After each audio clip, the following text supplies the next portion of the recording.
Yo soy Alberto Becerril Cipriano, nací en 1957 en Huehuetla, Puebla.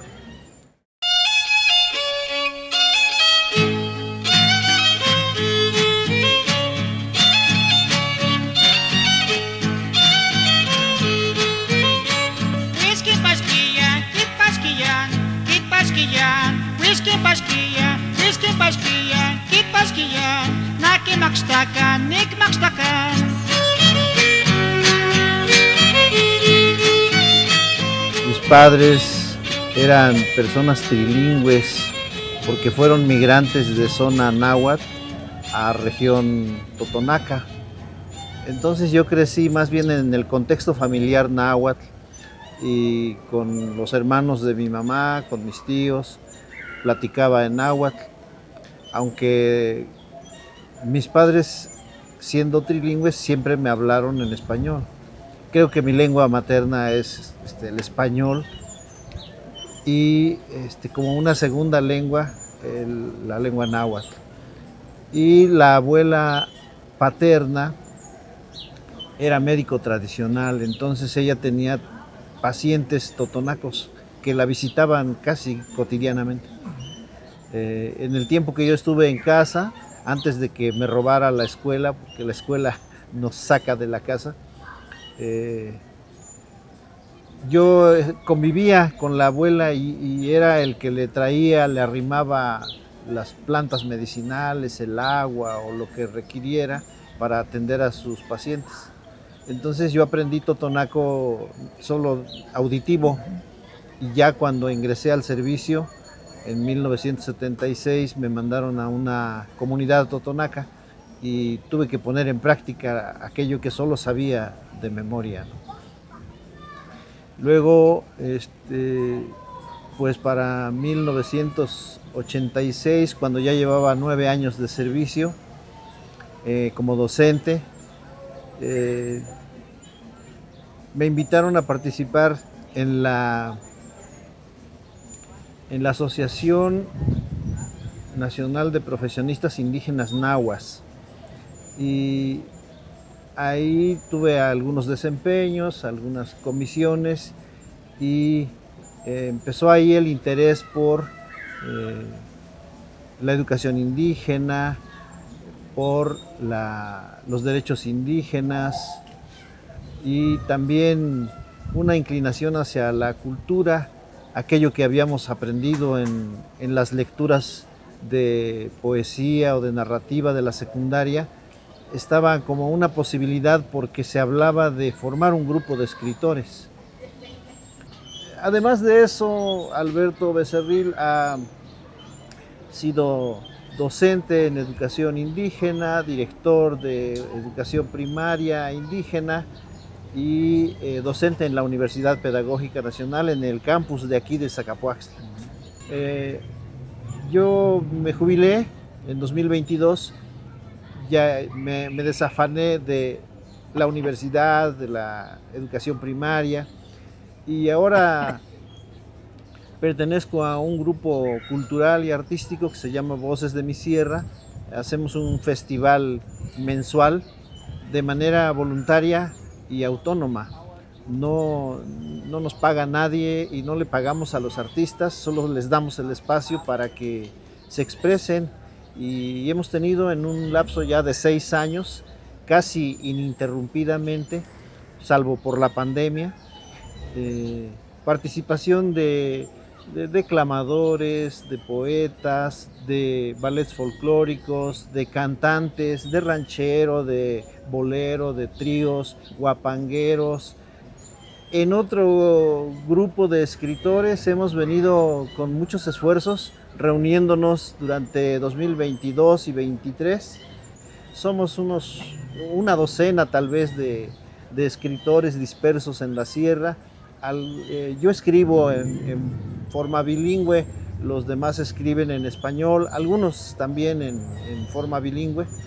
Y son experiencias muy interesantes que tienen que ver con pues, un poco describir el paisaje, pero también describir las emociones y también levantar la voz por las injusticias, por la situación que viven nuestros pueblos en la sierra. Es algo que sentimos que es como un compromiso moral, el decirlo a través de la palabra escrita y hablada en su momento, nos llena de satisfacción. Y les cuento también que estamos en un grupo también pequeño, unos 8 personas, 6, que somos la Alianza para el Desarrollo Sustentable de la Sierra. Ahí hemos intentado trabajar con jóvenes, con infancias, con maestros también, desde una como iniciativa, digamos, privada. Hemos incidido en la formación o en la práctica de estos maestros o estas autoridades educativas sobre cómo generar procesos de aprendizaje distintos a lo que es lo áulico, a lo que es lo pedagógicamente tradicional, ¿no? Y actualmente estamos trabajando una experiencia interesante con bachilleres, con jóvenes de bachillerato, a los que hemos invitado por convocatorias a que escriban fábulas de la sierra, incorporando fauna y flora de la sierra, y evitando el poner personajes de otros contextos culturales. Y no solo eso, sino que también a otros, a los mismos o a otros estudiantes hemos invitado para que ilustren esas fábulas.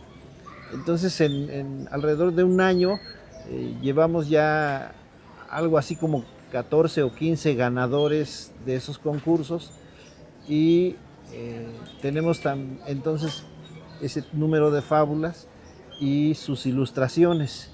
Parece que la literatura está entrando por esa veta de la sensibilidad, o sea, no como una tarea que se da en el aula, escribe esto y te vas a ganar 10, sino que esto es algo espontáneo, que sí se está induciendo, pero que está tocando fibras emocionales muy importantes en la sensibilidad de los jóvenes. Bueno, pues eso es Alberto Becerril de manera muy, digamos, a lo mejor apretada, pero muy afortunado, porque como maestro de educación indígena pues he tenido como muchas oportunidades de conocer personas, conocer instituciones, conocer lugares, para hacer radio, para hacer teatro, para hacer congresos de derechos. Pues las instituciones nos llevaron a conocer la República. Entonces yo considero eso como una riqueza, como algo que no a todos les es dado, y me siento muy feliz, muy contento. Aquí tenemos expresiones culturales muy diversas. El mundo cotidiano está lleno de expresiones culturales.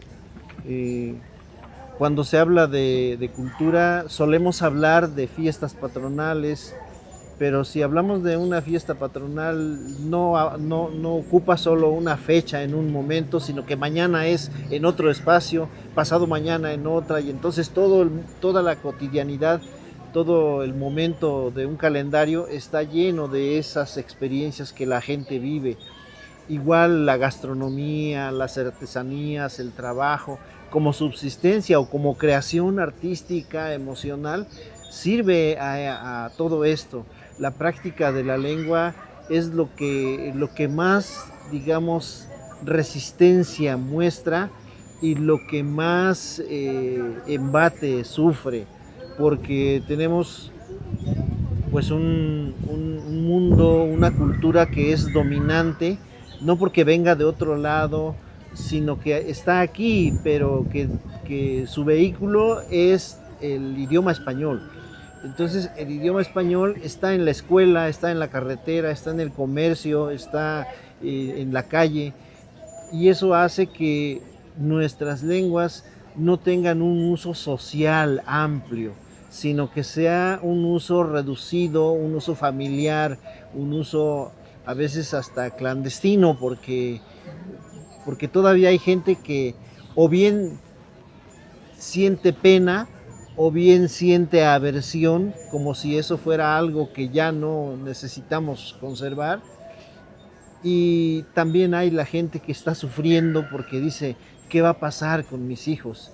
Mi abuelo era monolingüe, yo soy bilingüe, pero mi hijo adulto ya no es monolingüe en español solamente, y los nietos pues ya no. Entonces ahí creo que tenemos una gran tarea en el ámbito de la educación.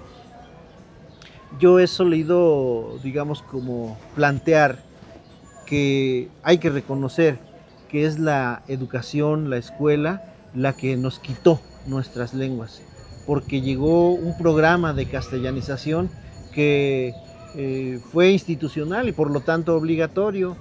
Entonces, los maestros en ese tiempo no entendimos que se trataba de impulsar la lengua y la cultura de nuestros pueblos. Hubo algunas resistencias, pero finalmente se impuso la castellanización.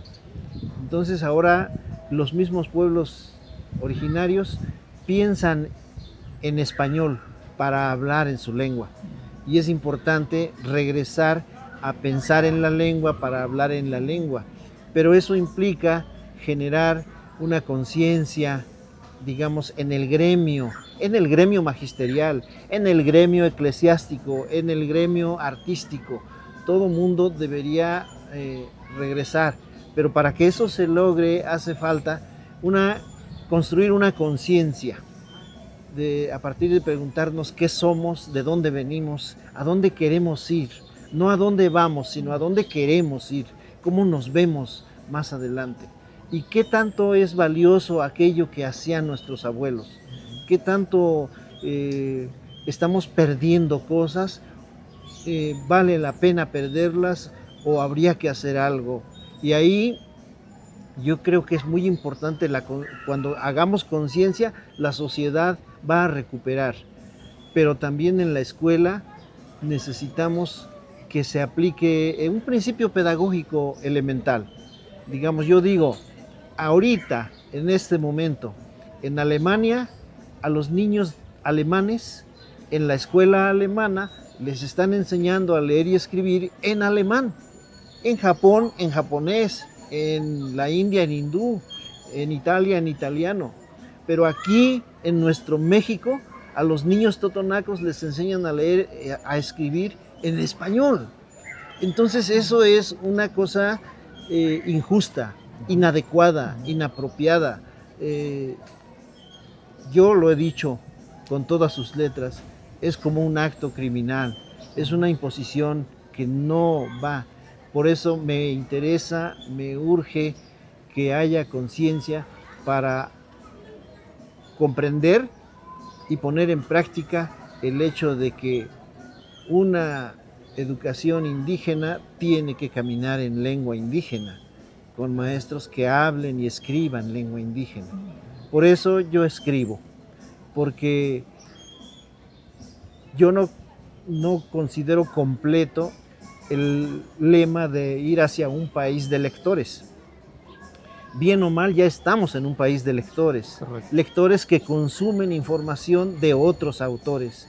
Pero es importante ir a un país de escritores, donde seamos productores de ideas, productores y difusores de nuestros saberes, nuestras culturas, nuestras raíces, nuestra filosofía, nuestra espiritualidad, y dársela, compartirla a los demás, de manera que todos los demás aprendan esto, que todavía está en algún lugar, algún rincón de nuestro corazón, de nuestra cueva, de nuestro arroyo o de nuestra milpa. Ahí hay mucho que saber, mucho que conocer, y está esperando a que lo recuperemos a través de escribir. Ser indígena implica vivir como indígena, vivir todo el tiempo la cultura, pero también recrearla, también reproducirla, también difundirla. Eso es lo que sería una de las características de un promotor cultural. Ser serlo todo el tiempo, no solo en espacios reducidos de tiempo o de lugar, sino tener una conciencia, y creo que eso se puede lograr. Se puede lograr si platicamos, si trabajamos, si hubiera reuniones, digamos, encuentros de promoción cultural, en donde pongamos en la mesa digamos, nuestras experiencias, nuestros saberes. ¿Qué sé hacer yo? Pero ¿qué quiero aprender de ti? ¿Tú qué sabes hacer y qué te gustaría saber de mí? ¿O qué te gustaría saber que yo sé hacer? Y entonces en ese intercambio surge una fortaleza. Eso es cuando nos hermanamos en el hacer, no solo en el hablar.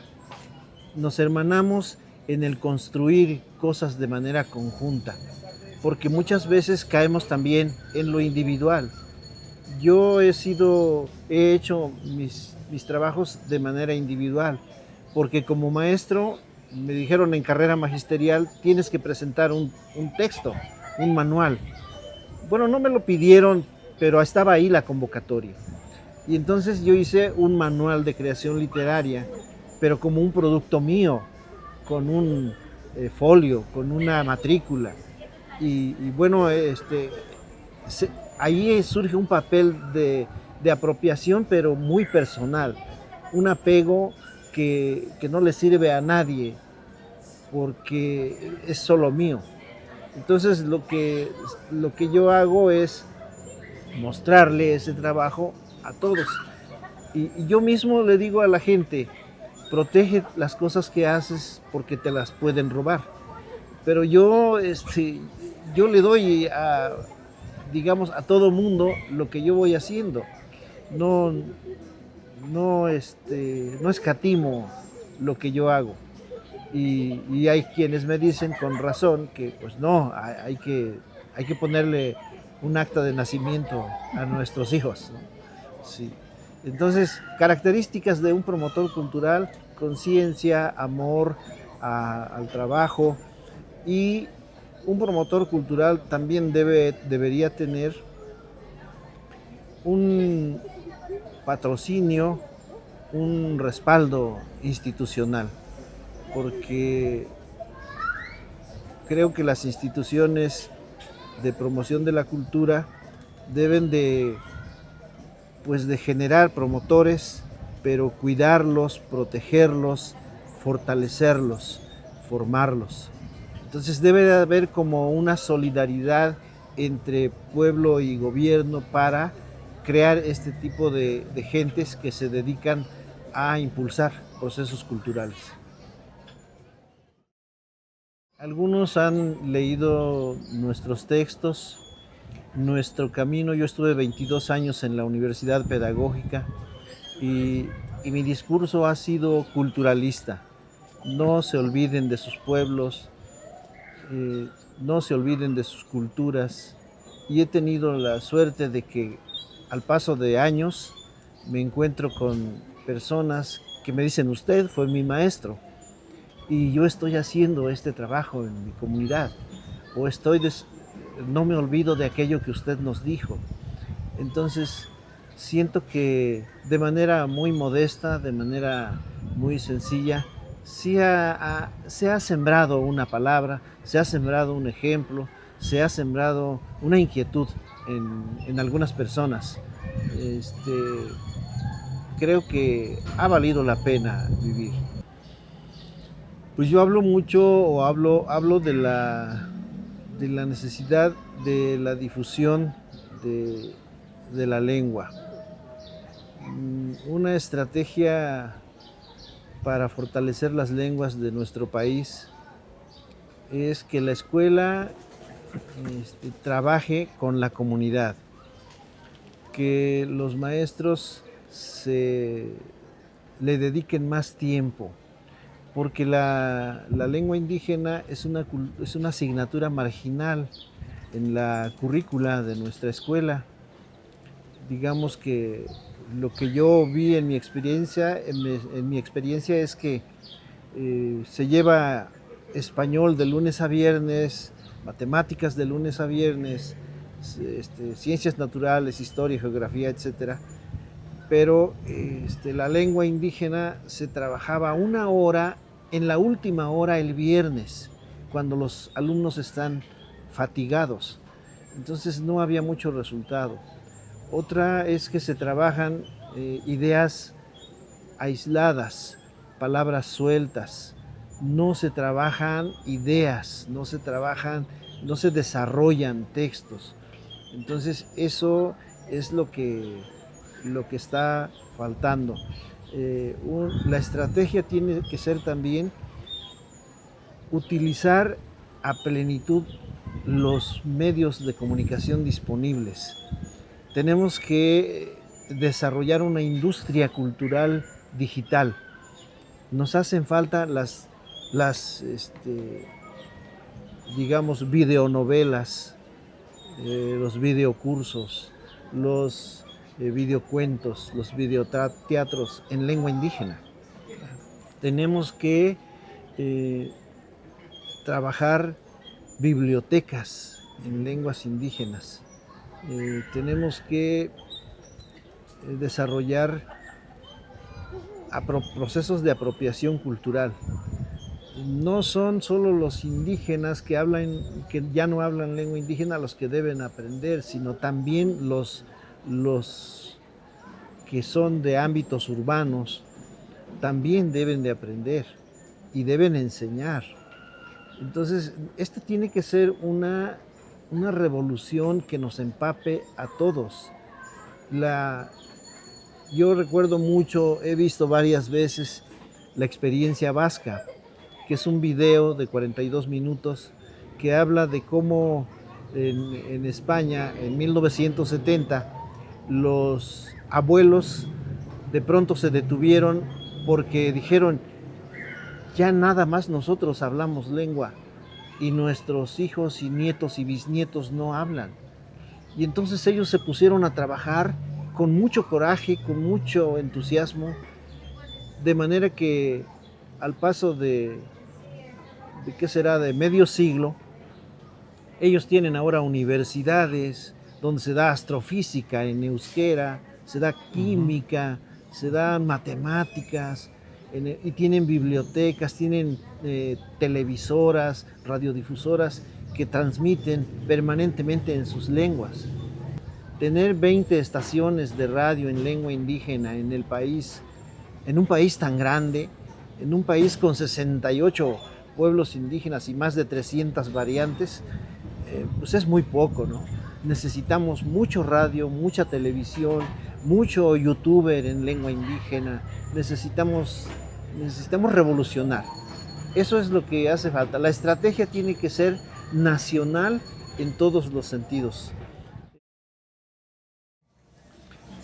Lu langata pashuani qaslim ma kiltamaku wambi wisin kinga laqtantit uynuk loch no uymanga chikin lu slan pasta katsini wambi tantit wambi ema tak choqpatit lata tipalua kachikinin chu laqapaspatit ingin talakapastaknikan wan tamash palakata ka pasti katsiniyan chu wisina talan wanti kinga qashpatpatit kinga uqsillatit pues ka matli waqtit mintakatsin kan mi likatsit kan shaqasia mintachuwin kan nika patsangatit kamasiunitit imingaman chu min tanat kan ka slipan katawi slipan ka anal uyman kintalakapasnikan shatutunako tamesh tasoh kamatilia nihin kalpanolis te inankichiuke technihin tonal nikan nan te chishmatiko tasoh kamatik wan no ihkon tikinilia tokniwan ne altepeme kampa techitaske kampa techita kampa techishmati ma amo xikonel kawakan tomasewal tahtol wan tomasewal neskayot xikonextlika namokonewan namoixwiwan wan ma miak xiwit miak tonal kisentokas nihin to masewal yot. miactasocamatic ica namonecalpanolis.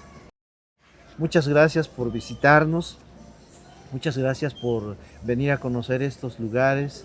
Nos sentimos muy motivados con sus visitas, y también a nuestras amigas y amigos que nos ven en algún espacio informativo o cultural, les decimos: si usted habla una lengua originaria, enséñesela a sus hijos, a sus nietos, porque nuestras lenguas originarias están destinadas a no perderse, a impulsarse.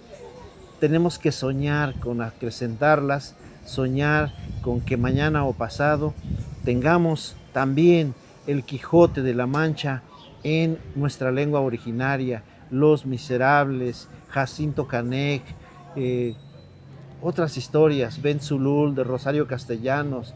Necesitamos traer a nuestra mesa con nuestro lápiz esas historias, y que también se conozcan en nuestra lengua, porque nuestra lengua suena celestial, porque nuestra lengua no es una lengua común. Nuestras lenguas son maravillosas, son emocionales, son del corazón. Así como el español se dice recordar y hace alusión a la cordia, al cardio, al corazón, también en la lengua náhuatl se dice nimitz el namiki, y él es una sílaba que hace referencia a elpan, mi tórax, mi pecho, el lugar de mi corazón. Namiki, encuentro. Entonces cuando dice nimitz el namiki, dice yo te encuentro, pero el encuentro no se realiza en el cerebro, sino que es en mi corazón te encuentro, ¿sí? Y así es también en mi corazón. Nimitz el kawa es en mi corazón te abandono. Entonces, eso tenemos que conocer las bellezas de lo emocional, de lo espiritual de nuestras lenguas. Y si usted le enseña una palabra, 10 palabras, 100 palabras a sus nietos, será una gran herencia. Así que muchas gracias. Gracias.